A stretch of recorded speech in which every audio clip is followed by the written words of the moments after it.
तो भी बातचीत चली। सर्वोच्च न्यायालय ने मीडिएशन किया, उनके द्वारा नियुक्त लोगों ने किया। सर्वोच्च न्यायालय के न्यायाधीश भी बैठे थे, सेवानिवृत्त। 4 महीने चलता रहा। अंततः उनको भी समझ में आ गया बातचीत से समस्या हल नहीं होगी, प्रॉपर एडजुडिकेशन, खुली सुनवाई, और खुली सुनवाई जल्दी से जल्दी। जल्दी से जल्दी का अर्थ होता है कोई एडजॉर्नमेंट नहीं। अगली सुनवाई 4 महीने बाद होगी, बिल्कुल नहीं। आज कल परसों, कल परसों।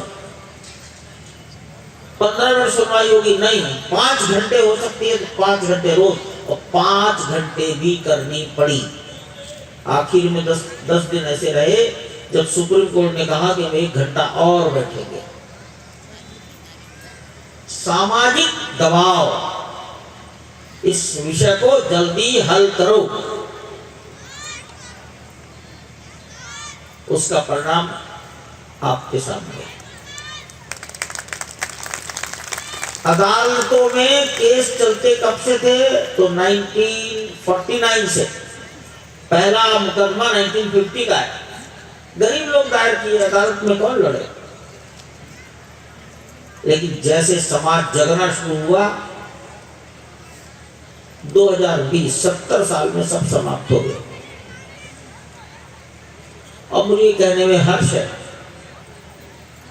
हर्ष नहीं होना चाहिए, बड़ा आनंद आता है कि जिन वकीलों ने इस मुकदमे से अपने को जोड़ा, उन्होंने अपने को भगवान राम से जोड़ा, पैसे से नहीं जोड़ा। हम सुना करते थे अमुक वकील 25 लाख रुपए रोज लेते हैं। हम सोचते थे इतने तो बाल ही नहीं है हमारे यहाँ, लेकिन मांगा नहीं किसी ने पैसा। और मुझे ये कहने में भी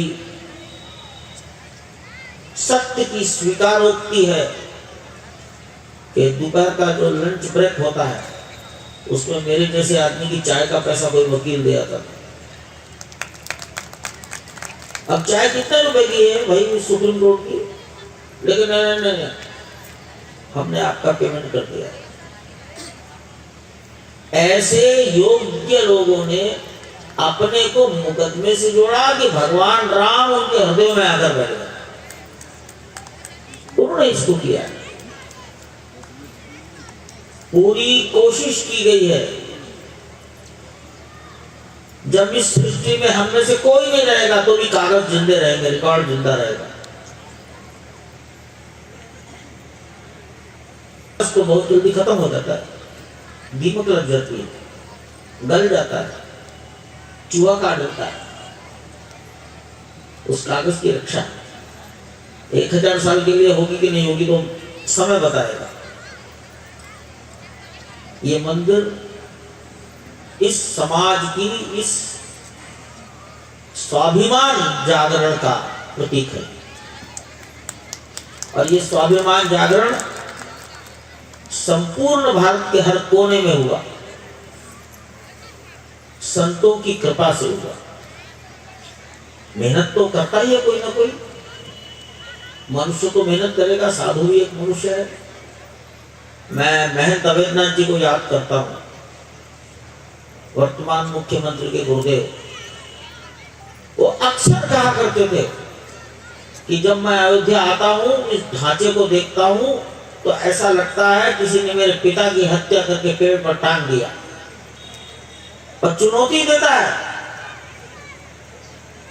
तेरे में हिम्मत हो तो पिताजी की इस शव को उतार कर संस्कार कर दे। हम नहीं कर सकते,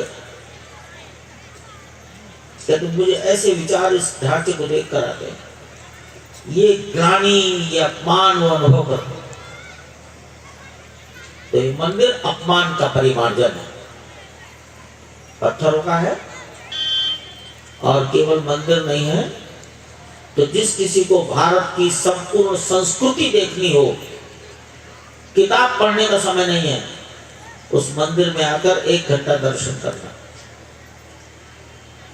रामचरितमानस और वाल्मीकि रामायण पढ़ने का अवसर नहीं है, संपूर्ण राम का जीवन देखना है तो उस मंदिर का दर्शन करना 1 साल बाद। यहां केवल राम का मंदिर नहीं है, तो राम के काम में जिन्होंने अपना जीवन लगाया है, राम को राम बनाने में जिन्होंने काम किया है, जिनके सहयोग के बिना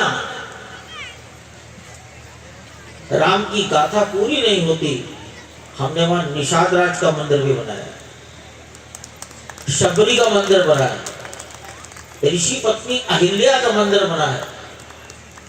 राम के जीवन में सबसे अंतिम पात्र आता है जटायु, उस जटायु को वहां स्थापित किया गया है। कुल गुरु तो वशिष्ठ है,